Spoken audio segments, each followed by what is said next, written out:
Na every time na tinatawagan niya ako, kumusta ka na dyan, Nathan? May pagkain ka ba dyan? Tapos hanggang sa ako na lang yung mag-isa umuwi sa amin na umiiyak ako kasi nga sobrang hirap pa ako, wala pa akong tulog.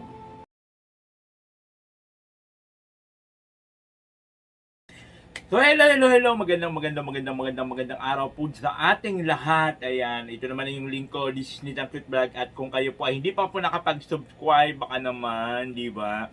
At of course, wag po natin kakalimutan, ayan, suportahan po ang mga channel ni Kuya Val Santos Matubang at Edna Vlog, and of course Kalingap Rab. Ayan po sa mga hindi pa po nakapag-subscribe sa kanilang mga YouTube channel, man. So ngayon po ito yung pag-uusapan natin, kasi habang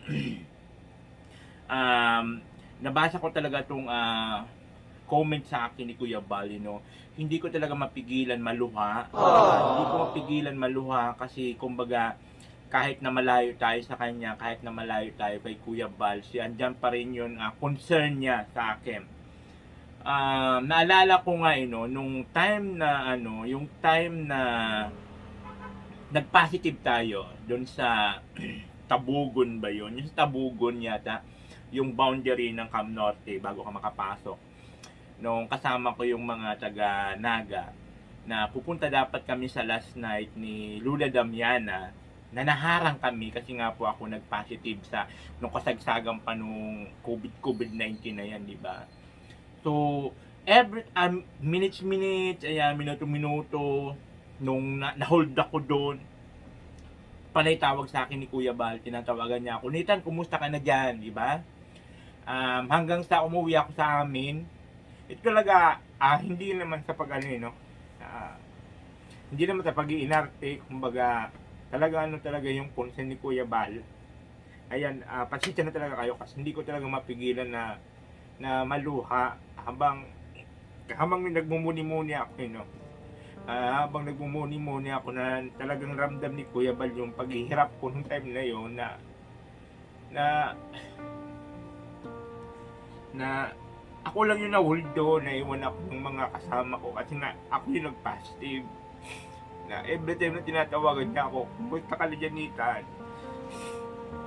May pagkain ka ba dyan? Tapos hanggang sa ako na lang yung mag-isa umuwi sa amin na umiiyak ako kasi nga sobrang hirap pa ako, wala pa akong tulog, wala akong tubig na mainom kasi ayaw ko bumili ng pagkain sa tindahan kasi iniisip ko positive ako sa COVID, baka may mahawa ko.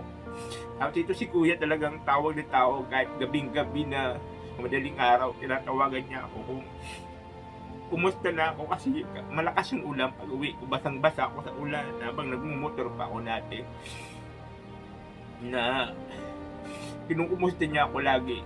Kung kumusta na ako, nasaan ako, nakauwi na ba ako. Hanggang sa nakarating ako sa amin, na quarantine ako doon sa amin. Andiyan pa rin si Kuya Val, nagmumonitor sa akin, tinatanong kung mayroon akong bigay na grocery doon sa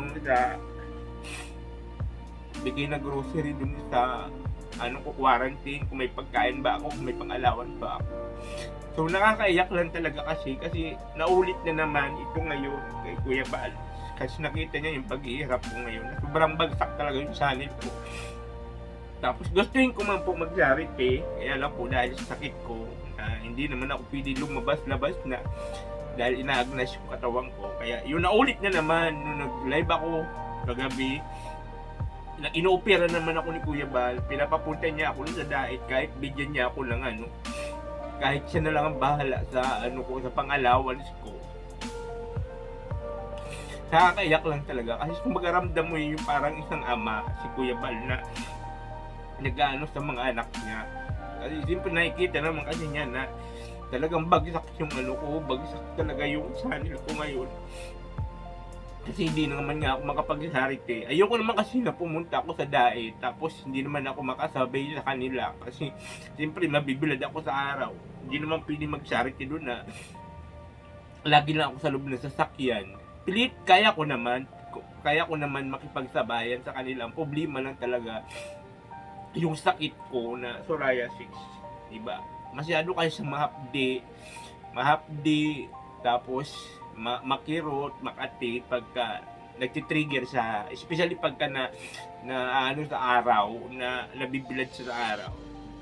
So nakakaiyak lang kasi kahit malayo ako, di ba? Minumonitor pa lang ako ni Kuya Bal. Every time na nagla-live ako, nakamonitor lang siya sa akin lagi.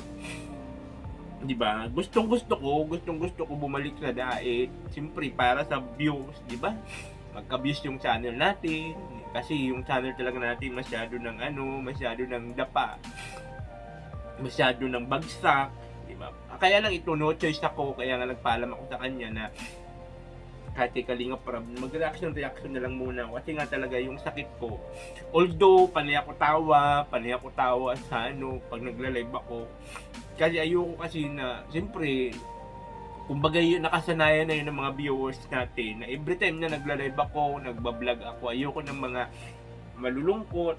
Gusto ko happy lang lagi. Pero sa kabila ng pagtawa-tawa natin, pagbibigay natin ng aliw sa mga viewers natin, pagbibigay ng ngiti sa kanilang mga labi, meron din tayong dinaramdam. Ayoko lang siya dibdibin. Kasi kumbaga, wala naman na tayong magagawa. Dyan na yan eh. Kahit minsan dumarating yun sa isip ko na magki-question din ako na bakit sa dami-dami ng tao, bilyon-bilyon na tao dito sa mundo, di ba? Bakit isa pa tayo sa nagkaroon ng ganung sakit na hindi naman tayo mayaman kasi ang mahal ng mga gamot, yung mga Cetaphil, hindi man na pangpahid natin, sobrang mahal niya. So, kaya ito, saga tayo sa paggagawa ng content, ng mga live na lang, reaction. Kasi kahit nababas tayo, di ba? Sinasabi nila na tamad na ako mag-vlog, di ba? Ayoko na magbiyahe, ayoko na maghanap ng mga iba-vlog sa labas. Ayaw ko lang talaga nagpapalusot lang, ayaw ko na maghanap ng mag-scout. Kasi hindi nila alam kung gaano kahirap yung may sakit na ganito na psoriasis, di ba? Aagnasin yung buong katawan natin. Kaya ayan, nagpapasalamat talaga ako kay Kuya Balino kasi kahit ganito tayo. Kasi kung tutuusin, dapat wala nang pakialam si Kuya Bal sa atin eh. Kung tutuusin, di ba? Okay na yung revenue niya. Si atin na kumikita, si Kuya Bal si Kalingap Rab kumikita kung tutuusin. So wala na dapat siyang pakialam, sarili na lang niyang pakialaman niya, di ba? Okay na 'yon. Kaya lang pero andun pa rin siya, di ba? Hindi pa rin niya nakakalimutan yung mga kasamahan niya. Siguro na rin kasi ni Kuya Bal kasi mahaba-haba rin panahon yung pinagsamahan namin talaga na nakita naman niya kung sino talaga ako behind the camera. Kasi doon talaga kami dati sa bahay nila talaga magkakasama kami kumain sa lamisa, isang lamisa lang, di ba? Lalo pa nung ako pa lang doon, talaga gagamit kami ng CR, isa lang yung CR, pila-pila lang kami doon. Kaya siyempre maraming salamat.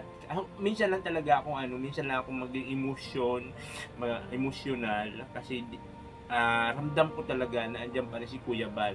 Napakaganda ng offer sa akin ni Kuya Bal, di ba? Kahit bigyan niya ako ng allowance, basta pumunta lang ako dun sa diet para lang sa ulit yung channel ko. Ang problema lang talaga, ito nga, number 1, problema natin, yung sakit natin.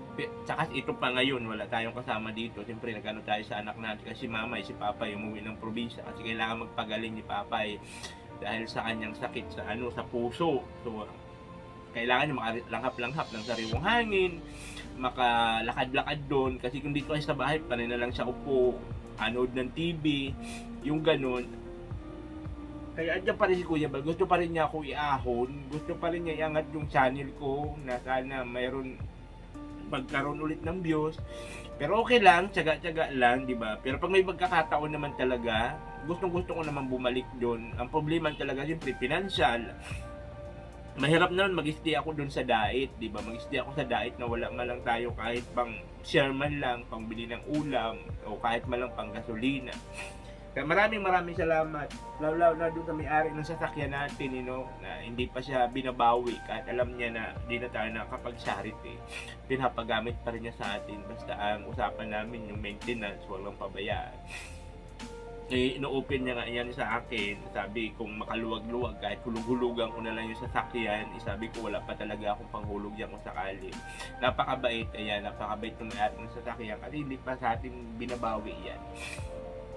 Malaking tulong kasi yan, lalo pa sa akin na hindi ganong pwede ma-expose sa araw at sa ulan, di ba kasi acid kasi ang ulan. So ayan po, itong vlog ko ngayon, pasasalamat lang kay Kuya Bal na hindi pa rin niya ako nakakalimutan.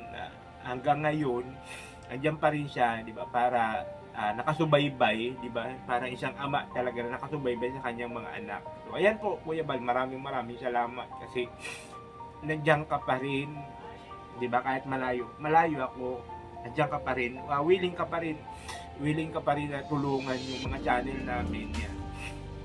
Di ko lang talaga mapigilan maluha kasi kung magkaramdam ko talaga yung ni Kuya Bal, yung concern niya na para tulungan na may ahon yung mga channel namin. So pasensya na kayo, ang pangit ko umiyak, di ba? So ayan, minsan lang talaga ako maging emotional pag mga ganitong mga kahit ako palatawa ako, palabiro. Pero siyempre, bilang isang tao, hindi naman maalis yung mga ganito. So ayan, basta asahan nyo lang, tuloy pa rin yung pagpapasaya ko sa inyo, pagbibigay ko ng aliw mga ngiti sa inyong mga labi. Tuloy-tuloy lang, tsaga lang ako dito hanggat sabi ko nga, pagka mayroon bumalik na ulit sila nanay, papasyal pa ako doon kala kuya.